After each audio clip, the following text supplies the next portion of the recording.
नमस्कार।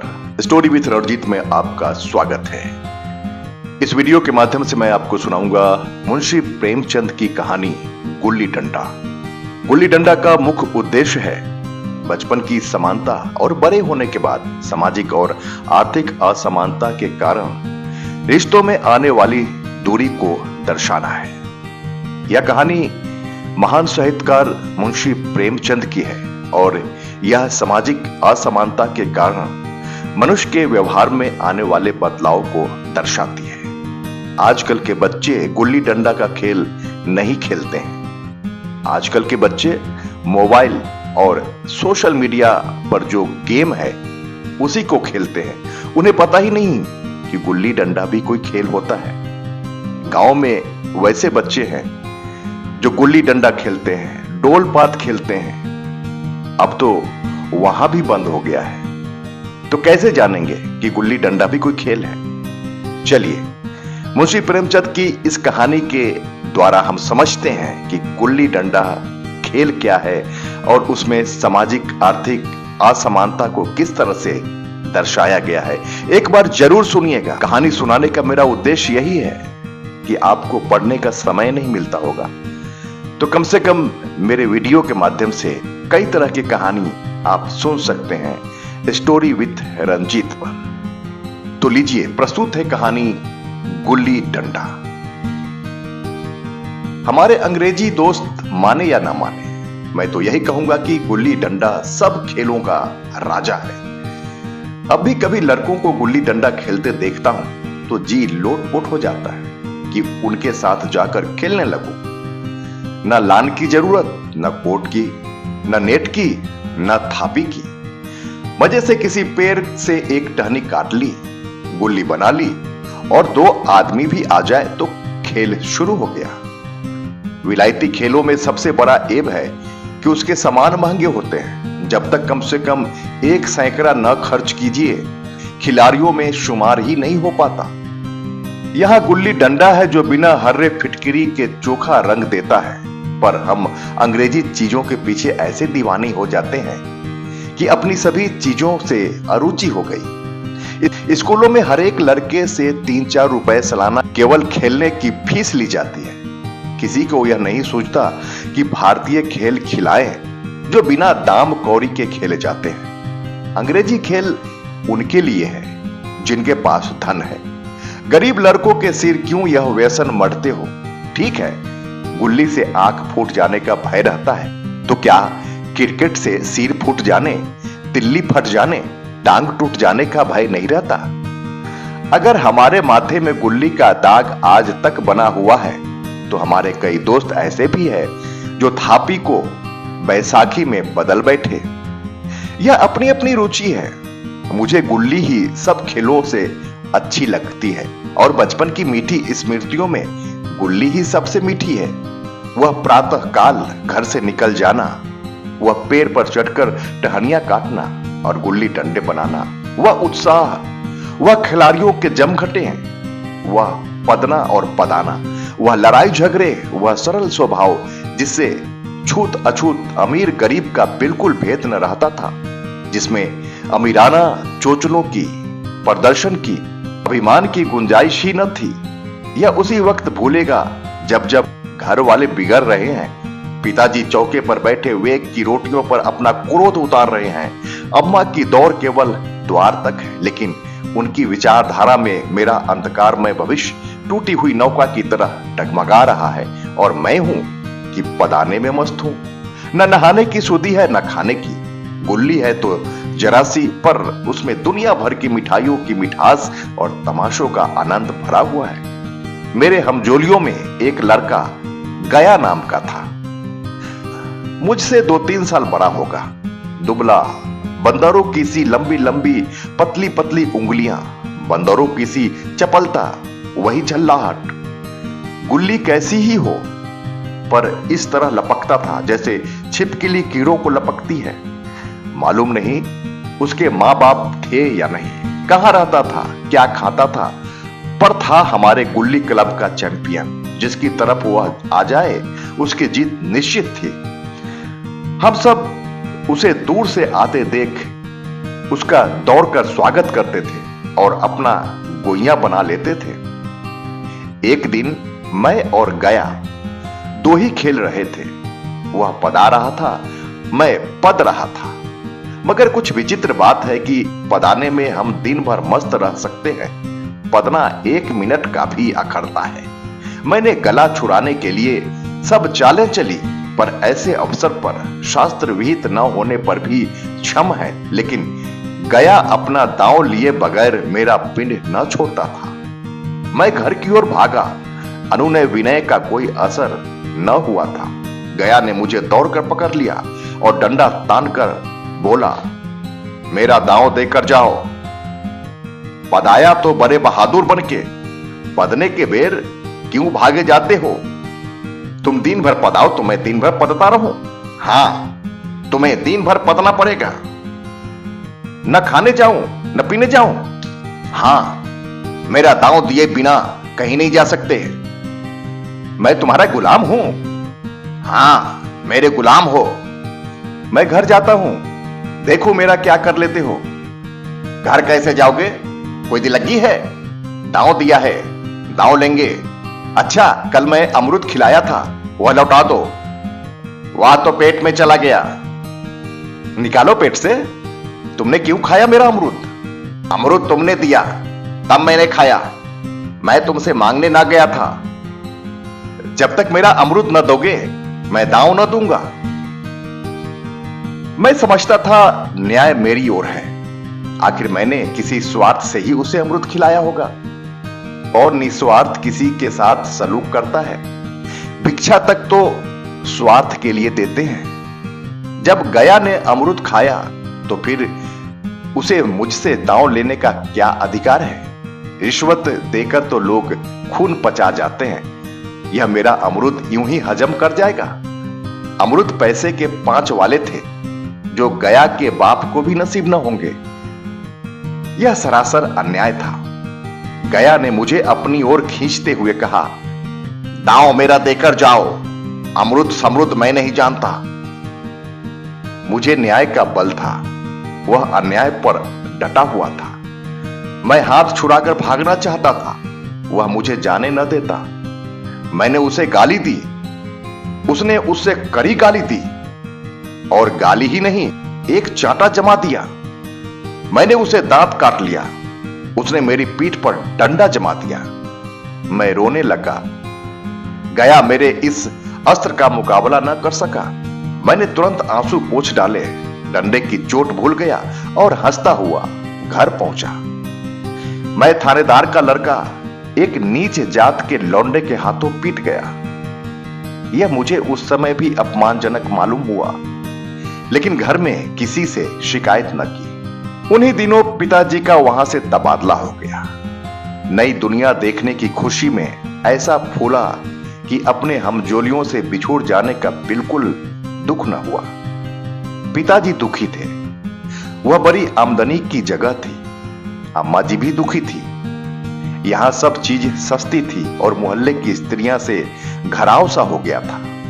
लेकिन मैं सारे खुशी के फूला न समाता था। लड़कों में जीत उड़ा रहा था। वहां ऐसे घर थोड़े ही होते हैं। ऐसे ऐसे ऊंचे घर हैं कि आसमान से बातें करते हैं। वहां के अंग्रेजी स्कूल में कोई मास्टर लड़कों को पीटे तो उसे जेल हो जाए। मेरे मित्रों की फैली हुई आंखें और चकित मुद्रा बतला रही थी कि मुझमें उनकी निगाह में कितनी स्पर्धा हो रही थी। मानो कह रहे थे, तू भगवान हो भाई, जाओ, हमें तो इसी उजर ग्राम में जीना भी है और मरना भी। 20 साल गुजर गए। मैंने इंजीनियरिंग पास की और उसी जिले का दौरा करता हुआ उसी कस्बे में पहुंचा और डाक बंगले में ठहरा। उस स्थान को देखते हुए इतनी मधुर बाल स्मृतियां हृदय में जाग उठी थी कि मैंने छड़ी उठाई और कस्बे की सैर करने निकला। आंखें किसी प्यासे पथिक की भांति बचपन के उन क्रीड़ा स्थलों को देखने के लिए व्याकुल हो रही थी, पर उस परिचित नाम के सिवा वहां और कुछ परिचित न था। जहां खंडहर था वहां पक्के मकान खड़े थे। जहां बरगद का पुराना पेड़ था वहां अब एक सुंदर बगीचा था। स्थान की काया पलट हो गई थी। अगर उसके नाम और स्थिति का ज्ञान न होता तो मैं उसे पहचान भी नहीं सकता।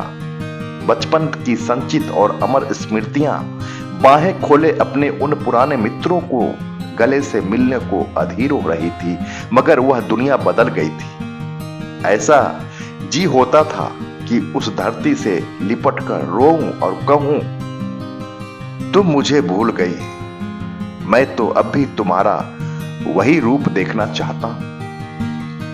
सहसा एक खुली जगह में मैंने 2-3 लड़कों को गुल्ली डंडा खेलते देखा।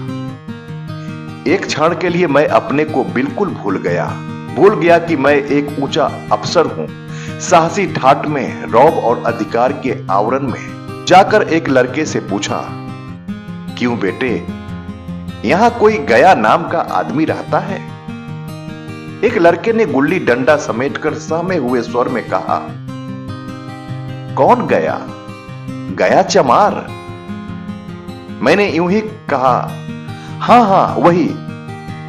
गया नाम का कोई आदमी है तो शायद वही हो। हां है तो जरा उसे बुला सकते हो? लड़का दौड़ता हुआ गया और एक क्षण में एक 5 हाथ के काले देव को साथ में आता दिखाई दिया। मैं दूर से ही पहचान गया। उसकी ओर लपकना चाहता था कि उसके गले लिपट जाऊं, पर कुछ सोचकर रह गया। बोला, कहो गया, मुझे पहचानते हो? गया ने झुककर सलाम किया, हां मालिक, भला पहचानूंगा क्यों नहीं। आप मजे में हो? बहुत मजे में। तुम अपनी कहो। डिप्टी साहब का साइस हूं। मतई, मोहन, दुर्गा सब कहां है? कुछ खबर है? मतई तो मर गया। दुर्गा और मोहन दोनों डाकिया हो गए।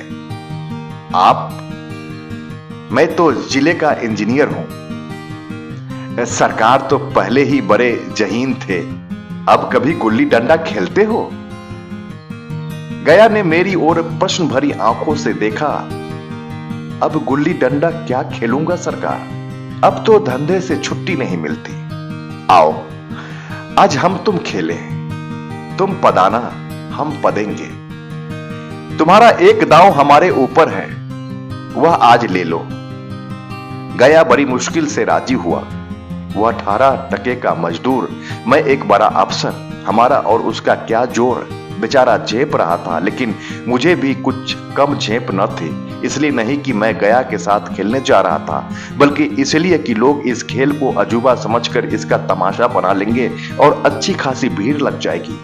उस भीड़ में वह आनंद कहां रहेगा, पर खेले बगैर तो रहा नहीं जाता। आखिर निश्चय हुआ कि दोनों जने बस्ती से बहुत दूर खेलेंगे और बचपन की उस मिठाई को खूब रस ले लेकर खाएंगे। मैं गया को लेकर डाक बंगले पर आया और मोटर में बैठकर दोनों मैदान की ओर चले। साथ में एक कुल्हाड़ी ले ली। मैं गंभीर भाव धारण किए हुए था, लेकिन गया इसे अभी तक मजाक ही समझ रहा था। फिर भी उसके मुख पर उत्सुकता या आनंद का कोई चिन्ह न था। शायद वह हम दोनों में तो अंतर हो गया था, यही सोचने में मग्न था। मैंने पूछा, तुम्हें कभी हमारी याद आती है गया? सच कहना। गया झेपते हुए बोला, मैं आपको याद करता हुजूर, किस लायक हूं? भाग में आपके साथ कुछ दिन खेलने का बदा था। नहीं मेरी क्या गिनती। मैंने कुछ उदास होकर कहा, लेकिन मुझे तो बराबर तुम्हारी याद आती थी। तुम्हारा वह डंडा जो तुमने तान कर जमाया था, याद है ना? गया ने पछताते हुए कहा, वह लड़कपन था सरकार, उसकी याद न दिलाओ। वाह, वह मेरे बाल जीवन की सबसे रसीली याद है। तुम्हारे उस डंडे में जो रस था, वह तो अब न आदर सम्मान में पाता हूं, न धन में। इतनी देर में हम बस्ती से कोई 3 मील निकल आए। चारों तरफ सन्नाटा है। पश्चिम ओर कोसों तक भीमताल फैला हुआ है, जहां आकर हम किसी समय कमल पुष्प तोड़ ले जाते थे और उसके झुमक बनाकर कानों में डाल लेते थे। जेठ की संध्या केसर में डूबी हुई चली आ रही है। मैं लपककर एक पेड़ पर चढ़ गया और एक टहनी काट लाया। चटपट गुल्ली डंडा बन गया। खेल शुरू हो गया। मैंने गुच्ची में गुल्ली डालकर उछाली। गुल्ली गया के सामने से निकल गई। उसने हाथ लपकाया जैसे मछली पकड़ रहा हो। गुल्ली उसके पीछे जाकर गिरी। यह वही गया है जिसके हाथों में गुल्ली जैसे आप ही आकर बैठ जाती थी। वह दाहिने बाएं कहीं हो, गुल्ली उसके हथेली में ही पहुंचती थी, जैसे गुल्लियों पर वशीकरण डाल देता हो। नई गुल्ली, पुरानी गुल्ली, छोटी गुल्ली, बड़ी गुल्ली, नोकदार गुल्ली, सपाट गुल्ली, सभी उससे मिल जाती थी, जैसे उसके हाथों में कोई चुंबक हो, गुल्लियों को खींच लेता हो। लेकिन आज गुल्ली को उससे वह प्रेम नहीं रहा। फिर तो मैंने पदाना शुरू किया। मैं तरह तरह की धांधलियां कर रहा था। अभ्यास की कसर बेईमानी से पूरी कर रहा था। हुच जाने पर भी डंडा खेले जाता था। हालांकि शास्त्र के अनुसार गया की बारी आनी चाहिए थी। गुल्ली पर ओछी चोट पड़ती और वह जरा दूर पर गिर पड़ती तो मैं झपटकर उसे खुद उठा लेता और दोबारा टार लगाता। गया यह सारी बेकायदगियां देख रहा था, पर कुछ न बोलता था, जैसे उसे वह सब कायदे कानून भूल गए। उसका निशाना कितना अचूक था। गुल्ली उसके हाथ से निकलकर टन से डंडे से आकर लगती थी। उसके हाथ से छूटकर उसका काम था डंडे से टकरा जाना, लेकिन आज वह गुल्ली डंडे में लगती ही नहीं। कभी दाहिनी जाती है, कभी बाएं, कभी आगे, कभी पीछे। आध घंटे पदाने के बाद एक गुल्ली डंडे में आ लगी। मैंने धांधली की, गुल्ली डंडे में लगी नहीं। बिल्कुल पास से गई लेकिन लगी नहीं। गया ने किसी प्रकार का असंतोष प्रकट नहीं किया। न लगी होगी, डंडे में लगती तो क्या मैं बेईमानी करता? नहीं भैया, तुम भला बेईमानी करोगे? बचपन में मजाल था कि मैं ऐसा घपला करके जीता बचता।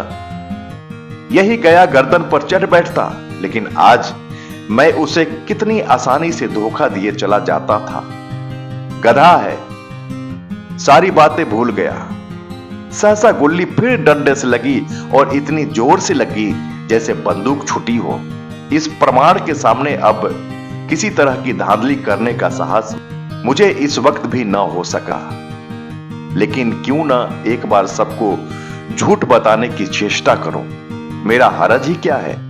मान गया तो वाह वाह, नहीं तो दो चार हाथ पदरा ही तो पड़ेगा। अंधेरा का बहाना करके जल्दी से छुड़ा लूंगा, फिर कौन दांव देने आता है?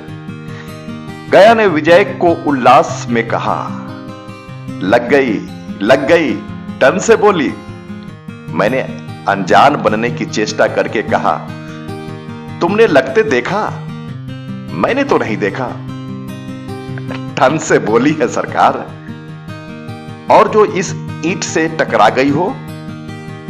मेरे मुख से यह वाक्य उस समय कैसे निकला, इसका मुझे खुद आश्चर्य है। इस सत्य को झुठलाना वैसा ही था जैसे दिन को रात बताना। हम दोनों ने गुल्ली को डंडे से जोर से लगते देखा था, लेकिन गया ने मेरा कथन स्वीकार कर लिया। हां, किसी ईंट में ही लगी होगी। डंडे में लगती तो इतनी आवाज न आती। मैंने फिर पदाना शुरू कर दिया, लेकिन इतनी प्रत्यक्ष धांधली कर लेने के बाद गया की सरलता पर मुझे दया आने लगी। इसलिए जब तीसरी बार गुल्ली डंडे में लगी तो मैंने बड़ी उदारता से दांव देना तय कर लिया। गया ने कहा, अब तो अंधेरा हो गया है भैया, कल पर रखो। मैंने सोचा कल बहुत सा समय होगा, यह न जाने कितनी देर पदाए, इसलिए इसी वक्त मामला साफ कर लेना अच्छा होगा। नहीं नहीं, अभी बहुत उजाला है, तुम अपना दांव ले लो, गुल्ली सूझेगी नहीं, कुछ परवाह नहीं। गया ने पदाना शुरू किया, पर उसे अब बिल्कुल अभ्यास न था। उसने 2 बार टार लगाने का इरादा किया, पर दोनों ही बार हुच गया। 1 मिनट से कम में वह दांव खो बैठा। मैंने अपने हृदय की विशालता का परिचय दिया। 1 दांव और खेल लो, तुम तो पहले ही हाथ से हुच गए। नहीं भैया, अब अंधेरा हो गया, तुम्हारा अभ्यास छूट गया, कभी खेलते नहीं। खेलने का समय कहां मिलता है भैया। हम दोनों मोटर पर जा बैठे और चिराग जलते जलते पड़ाव पर पहुंच गए। गया चलते चलते बोला, कल यहां गुल्ली डंडा होगा, सबे पुराने खिलाड़ी खेलेंगे, तुम भी आओगे। जब तुम्हें फुर्सत हो तभी खिलाड़ियों को बुलाऊं। मैंने शाम का समय दिया और दूसरे दिन मैच देखने गया। कोई 10-10 आदमियों की मंडली थी। कई मेरे लड़कपन के साथी निकले, अधिकांश युवक थे जिन्हें मैं पहचान न सका। खेल शुरू हुआ। मैं मोटर पर बैठा बैठा तमाशा देखने लगा। आज गया का खेल, उसका नैपुण्य देखकर मैं चकित हो गया। टार लगाता तो गुल्ली आसमान से बातें करती। कल की सी वह झिझक, वह हिचकिचाहट, वह बेदिली आज न थी। लड़कपन में जो बात थी आज उसने प्रौढ़ता प्राप्त कर ली थी। कहीं कल इसने मुझे इस तरह पदाया होता तो मैं जरूर रोने लगता। उसके डंडे की चोट खाकर गुल्ली 200 गज की खबर लाती थी। पदने वालों में एक युवक ने कुछ धांधली किए। उसने अपने विचार में गुल्ली लपक ली थी। गया का कहना था गुल्ली जमीन से लगकर उछली थी। इस पर दोनों में ताल ठोकने की नौबत आई। गया का तमतमाया हुआ चेहरा देखकर डर गया। अगर वह दब न जाता तो जरूर मारपीट हो जाती। मैं खेल में न था, पर दूसरों के इस खेल में मुझे वही लड़कपन का आनंद आ रहा था जब हम सब कुछ भूलकर खेल में मस्त हो जाते थे। अब मुझे मालूम हुआ कि कल गया ने मेरे साथ खेला नहीं, केवल खेलने का बहाना किया। उसने मुझे दया का पात्र समझा। मैंने धांधली की, बेईमानी की, पर उसे जरा भी क्रोध न आया, इसलिए कि वह खेल न रहा था, मुझे खिला रहा था, मेरा मन रख रहा था। वह मुझे पदाकर मेरा कचूमर नहीं निकालना चाहता था। मैं अब अफसर हूं। यह अफसरी मेरे और उसके बीच में दीवार बन गई है। मैं अब उसका लिहाज पा सकता हूं, अदब पा सकता हूं, साहचर्य नहीं पा सकता। लड़कपन था तब मैं उसका समकक्ष था। यह पद पाकर अब मैं केवल उसकी दया योग्य हूं। वह मुझे अपना जोर नहीं समझता। वह बड़ा हो गया है, मैं छोटा हो गया हूं।